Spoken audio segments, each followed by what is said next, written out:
Hi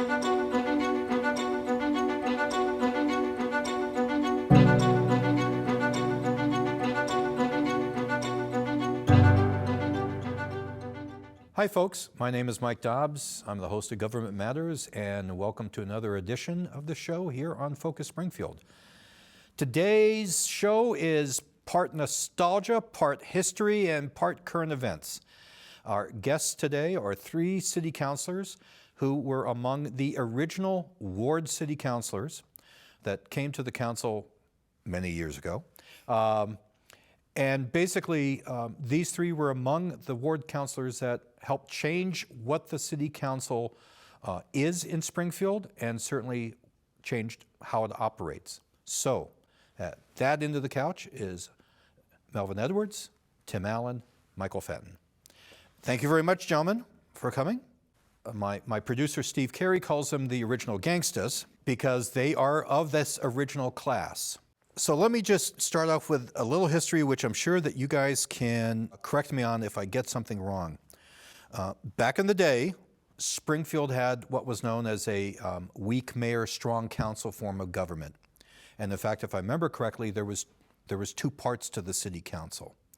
And in fact, folks, when you see the school committee meetings at City Hall, that auditorium or that room was part of the city council at that time. So where the city council meets was another part of the city council. However, when Charles Ryan was first elected mayor, which according to my notes was 1961, there was a movement to change our charter, and we come up with a strong mayor form of government with a city council that was all at large. Do I have this correct so far? That's right. So anyone running for city council had to run a citywide race. There was no idea of running a ward race. However, all of that changed in a referendum in 2007. In fact, Melvin and I and Steve were talking about just some of the people who were involved in that movement, everything from the late E. Harry Twiggs to a Rise for Social Justice to any number of activists around the city.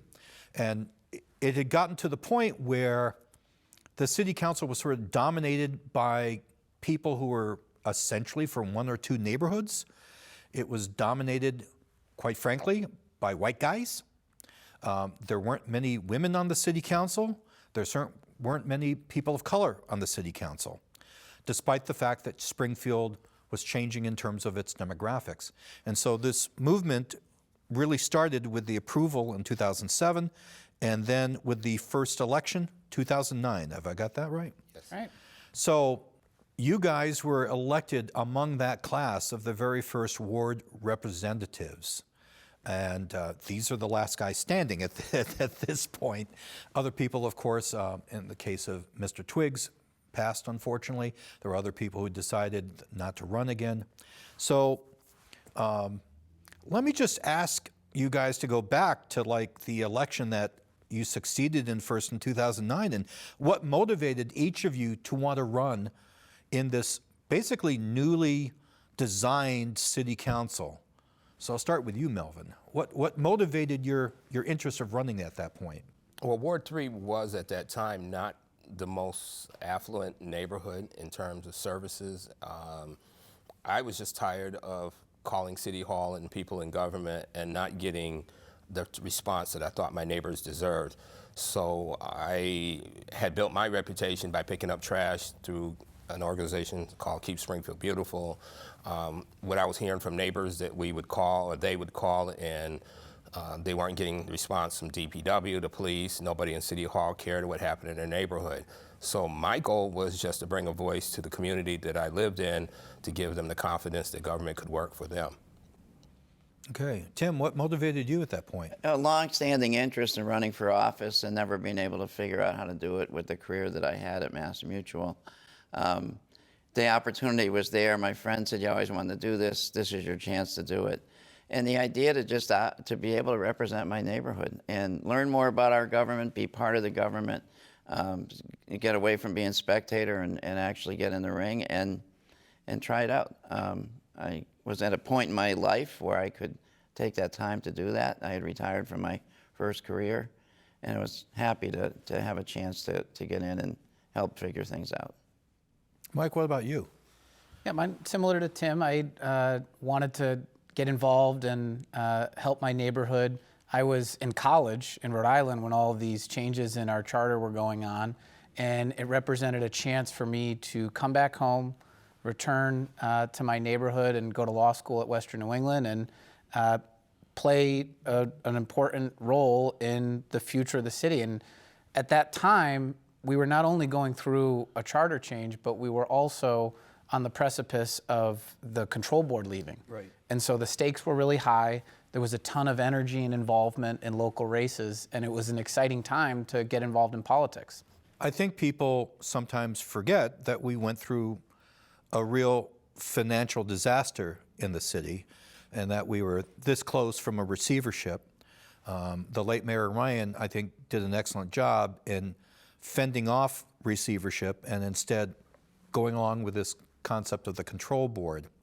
So when you guys came in, and I'm trying to remember, but being the aged old journalist that I am, sometimes I forget, was there still a little bit of control board influence when you guys took your oath of office? I mean, the way I like to describe it is we came in the front door and the control board left the back almost the same day. Governor Patrick was here the week before our inauguration having a formal ceremony on the front steps of City Hall saying goodbye to the control board. And so we were really being handed the keys to the city at a time that there was a complete turnover on the city council. We lost a lot of institutional knowledge and background with some of the councilors who had retired and sought not to run for re-election. So all of the 8 ward councilors were new to municipal government, and even some of the at-large councilors that were elected that year. I think Councilor Ash, that was the first time he joined the city council, and he had previously been in the school committee. So we went from a board that was sort of an old boys network that you talked about, Michael, of 9, of very familiar faces, some who had been there for decades, to a board of 13, and you had 9 of whom had never been elected to that position before. And that was happening at the same time that Springfield was regaining a lot of local control. So the stakes were high, and we worked together to take the job really seriously. Please. I think there was a lot of concern in the city, kind of negativity about our city wasn't strong enough to run its own finances, the control board was in. So I think there was some pressure on us to prove that we were credible and to really take that job, that part of the job, really seriously. This is how I felt. Like, man, we got to really show that we didn't need, the control board may have been needed, it may have done a good job, but we didn't need them anymore. And we could do that job and working with the mayor and the administration. So that, I've always felt that, and the fiscal side of the job was critical out of the blocks for us. Did you get any sort of training? I mean, being a whole new group of elected officials, do you go through a training process, especially because it's just not, you were new to the city council. In many ways, the city council was new to the city at that point because you had the finance control board. And again, please correct me if I'm wrong. If I remember, one member of the control board was the president of the city council at that time, but did not necessarily wield much power or influence, honestly. So when you get a group of freshmen, for lack of a better term, did you get a bunch of help or assistance or guidance from anyone about procedures and moving forward? No, it was OJT. What was really nice about when we first started, not only did we not be, I can't speak for everybody, but the lack of preparedness, our preparedness or ability to do what we, day one, hit the ground running was dependent on our own individual effort. I give Councilor Allen a lot of credit because we saw in the days leading up to the end of that previous fiscal year or calendar year how difficult it was to set the tax rate or the budget or something. One of those things was going on. And Tim invited all the councilors to come to his house for breakfast one morning so that we could start the process of building some camaraderie with each other. And I think that was one of the things that really helped us get moving and being supportive of each other, recognizing that we all had different levels of experience and knowledge about how government should work. And for me, I've been on the council all these years, I'm still learning how to do it. And in fact, that's part of my big fear right now when people talk about term limits.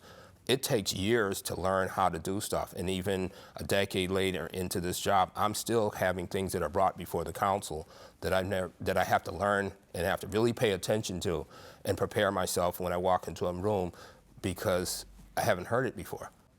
You speak about building a budget.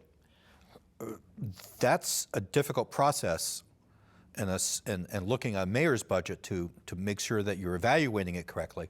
That's a very difficult process in a good year among seasoned people. And you guys weren't seasoned at that point. So how tough was it, that first budget, especially knowing that everyone was going to compare what the city council did with what the finance control board had done in terms of budget? Well, the budget is prepared mainly by the mayor's team, by the financial team. So we had to be smart enough to know what we needed to know out of that budget. There's so much detail in it, and the scope of services covered in City Hall are just, it's limitless kind of thing. All the things that can come up.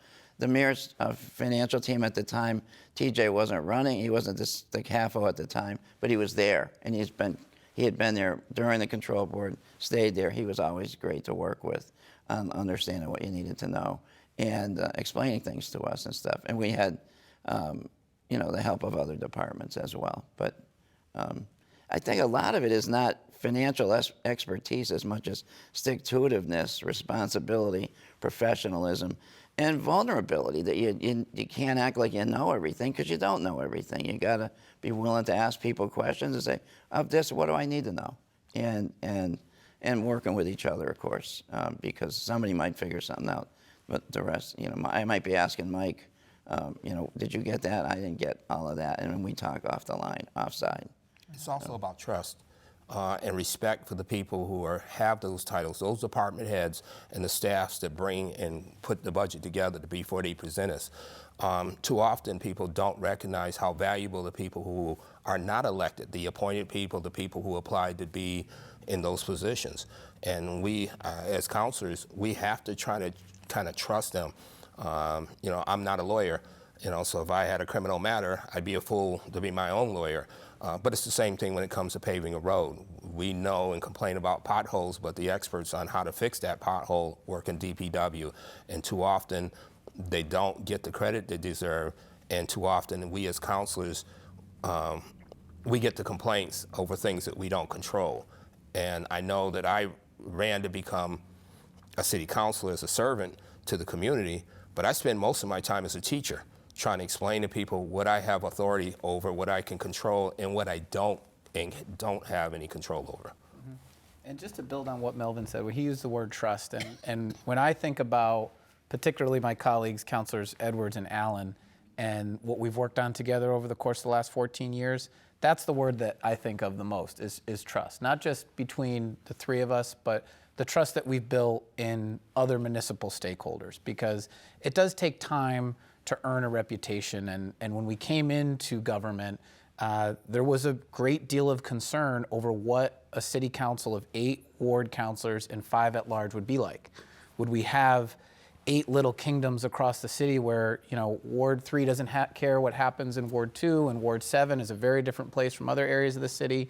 And the three of us in particular, my 2 colleagues here, I'm really proud of a lot of the trust that we've been able to build with all different types of colleagues, including those in the administration. Mm-hmm. Because if people know that they can rely on your word and that you're not there just to take pot shots, you're there to really get serious work done, and they can take you seriously and the work that you're doing seriously, it's increased our ability to be effective for the city and for our respective wards.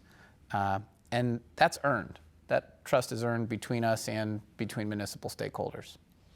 You used a phrase about, the sort of flight of institutional knowledge that came when you guys were elected and so many of the older councilors decided not to continue. Clearly, the only way to build institutional knowledge is A, to learn stuff, and B, to be around long enough to learn stuff. So do you 3 still consider yourself as learners at this point? Absolutely. I do. Yeah. Without a doubt. I mean, if you're not learning, you're stagnant. You gotta be learning. You gotta be asking questions of the people you've worked with for a while. You think you would know everything you need to know in that, but you don't.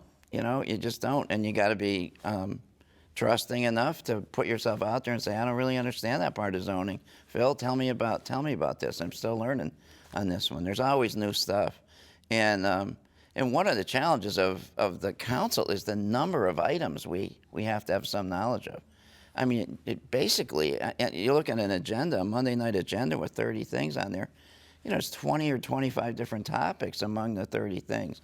So you just have to realize you can't be an expert on everything, and learn what you need to learn, and ask questions of of people for what you don't know. A lot of times I've looked at the city council as a body that not only has to lead, but also has to react, and especially react to things on a state level. You know, for instance, if the state decides that suddenly municipalities have to do something, do X, well, where are you going to get the money for it? Where's the infrastructure within the government to accomplish whatever this mandate is? And these things are essentially thrown at you guys pretty much on a regular basis about having to react to something. So it's just not like you guys leading the charge on particular topics or issues or problems. It's also you as a body having to say, okay, how are we going to do this now that the state is my assessment sort of correct in terms of having to deal with stuff that's not necessarily predictable? I don't think the unfunded mandate, which is generally you're describing coming from the state, is the biggest issue. It's the fact that we're not as powerful as we think we are when we got elected. We come in thinking that we bring great ideals to the table. And one of the things, as I said, alluded to being a teacher, I have to explain to people that no matter how great your ideal is, the law department is going to have an opinion on it as to its legality, and it cannot supersede or state law. It's going to be affected by federal law. And then it's got to be who's going to pay for it. And quite often, it's not even just who's going to pay for it, where the money's going to come from. If you propose to do something different than the way we've always done it, you might be affecting somebody else's money. And that can be just as much a detriment to what you want to do. So I always equate it to the fact that there's not seatbelts on buses, and it probably has nothing to do with kids' safety, and probably has a lot to do with money and liability. And to your point, Michael, sometimes the reaction is an unfunded mandate. We are forced to do something by an external force, usually the state or the federal government. But more often, I've found that our reaction is seizing opportunity that's created by changing landscapes or changing federal and state rules. You've got legalized gaming, you've got legalized marijuana, you've got ARPA, you had the FEMA resources in the advent of the tornado, and many, many other items. Federal grant funding being pursued for things like Union Station and working with Congressman Neal. A lot of the ways that we react are to seize opportunities. And if you don't, those opportunities can pass you by. And one thing that I'm really proud of that we've been able to do over the course of the last decade plus is we have effectively advocated for Springfield in a way that has seized opportunities and in a way that has disproportionately advantaged Springfield, even to the surrounding Western Mass area. Another example that comes to mind is CPA, community preservation. That was an opportunity that we saw with changing allocations from registry fees through the state system. We worked together to put a referendum on the ballot and pass it in Springfield and capture some of those dollars for Springfield because we had watched them walk out the door to the suburbs for a long time. So my point just broadly is that sometimes our reaction is seizing an opportunity that's created by a changing landscape. You brought up a couple things that has been on my mind just now, and that is the role of the city council in the gaming situation. I mean, you know, we went from having no casino to a casino right over there. In fact, the sports book is like And up there, yeah, and over there. Yeah. So suddenly, not only is the mayor facing the various challenges that a nearly $1 billion casino operation is facing, you guys on the council are facing the same thing. And I know that Mike, you've been very much involved with casino oversight to make sure that things are running the way that the city had intended them to run. How big a challenge has the casino been? How big a challenge has cannabis been for the city council in terms of the permitting and the oversight? Are those two of the most challenging things that you guys have seen so far in your tenure on the council? I don't think that it's been that difficult I think that those are not the most challenging things for me. The most challenging things are things that affect the housing crisis. Okay. It's the fact that people's taxes are continuing to go up, and as much time as I have to explain that the reasons for that is the city's utilities costs are going up, and every contract that we have comes before us is higher than the one that was there 2 or 3 years earlier, and just the cost of delivering services is going up. The casino is complicated and it's difficult, but we got good advice and good counsel, and I thought one of the smartest things that happened with the casino is that we hired lawyers from the Midwest that had experience negotiating with casinos, and I thought that was wonderful, ideal to do that. Sometimes acknowledging what you don't know and being willing to listen to the people who do is the best thing we can do for our constituents. I agree with Melvin on the casino. The information we got from City Hall on the casino and stuff, we were led along pretty well on it, and had knowledge of what the next steps were and what our role was in that, and who we could talk to. Cannabis has been a little different, I'd say. It seems to be kind of evolving as it's going. Original thoughts that were thought to be things that would work out haven't necessarily worked out. We have 7 licenses we've approved that haven't been opened yet. So that one's still kind of evolving.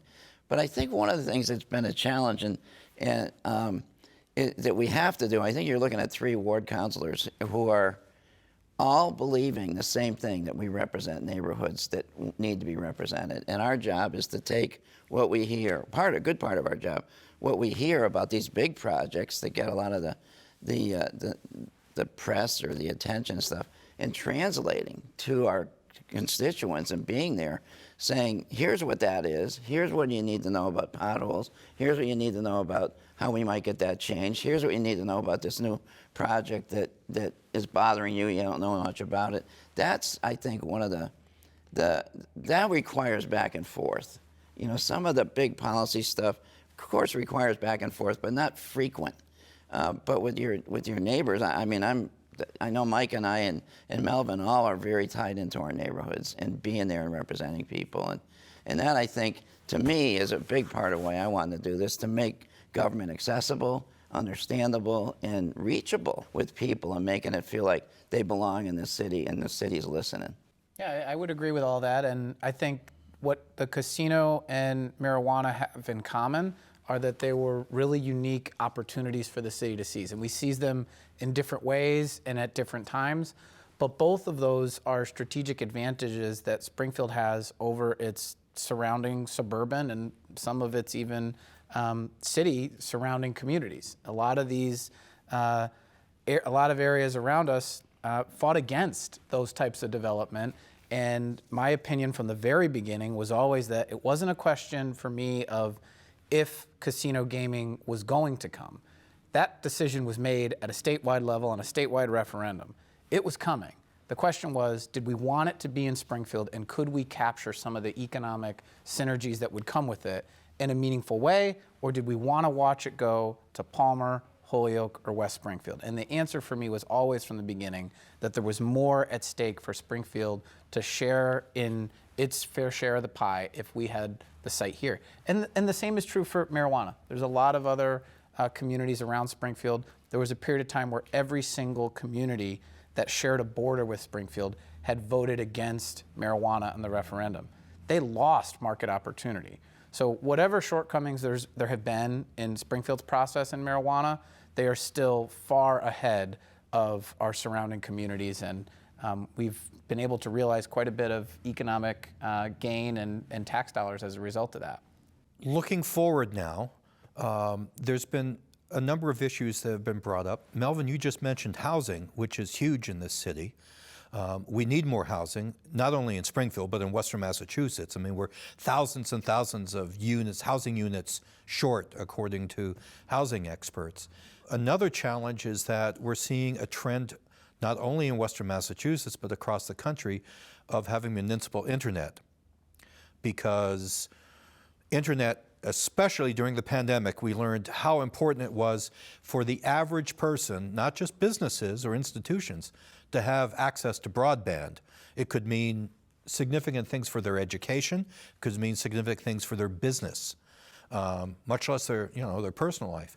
What do you guys see as the things that are coming up that really are going to be the hot button issues that would help each one of your wards, but also help the city?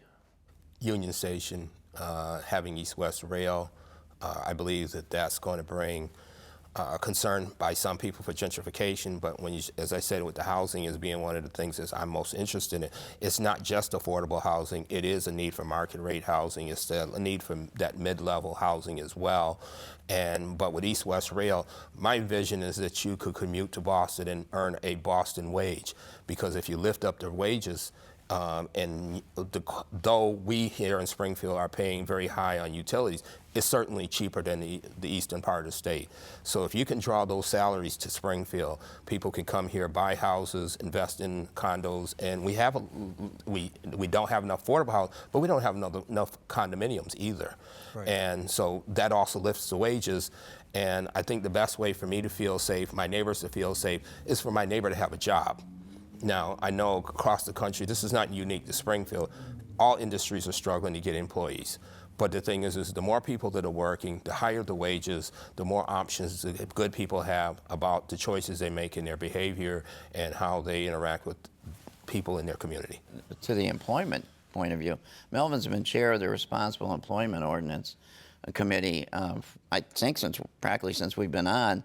I've been the second member with him maybe 5, 6, 7 years, and he's totally committed. He walks the talk on this and trying to make sure that people of color and minorities and veterans and residents and whatever, all these different categories of people, that we try our best to provide opportunities to them, so that the availability of jobs and doing jobs is higher for our Springfield residents. So I think housing, and I agree with him on jobs, and I think housing is a biggie. And I've been thinking, as we sit here, there's several housing projects. If you go up the State Street corridor and over into Central Street in that area, there's both market rate and affordable housing projects that are on the docket. I think that's critical, because that's a problem in every community.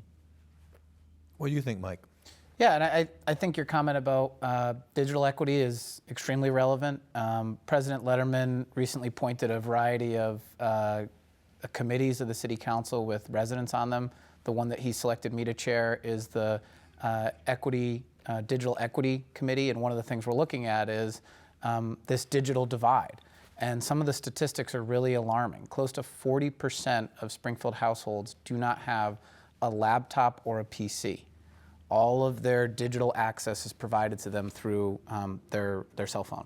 And this creates a total friction and dynamic as we move into a more digital world, where people are communicating in this way, they're working in this way, they're consuming their news in this way, and they're also consuming their government in this way. We've also gone to a hybrid system over the course of the pandemic and the post-pandemic environment, and it's a top priority for the city to focus on making sure that our residents have access to quick and affordable broadband. Gentlemen, thank you so much for coming in today. Thank you for your service to the city, and for your perspectives about being the last of the class of 2009, so to speak.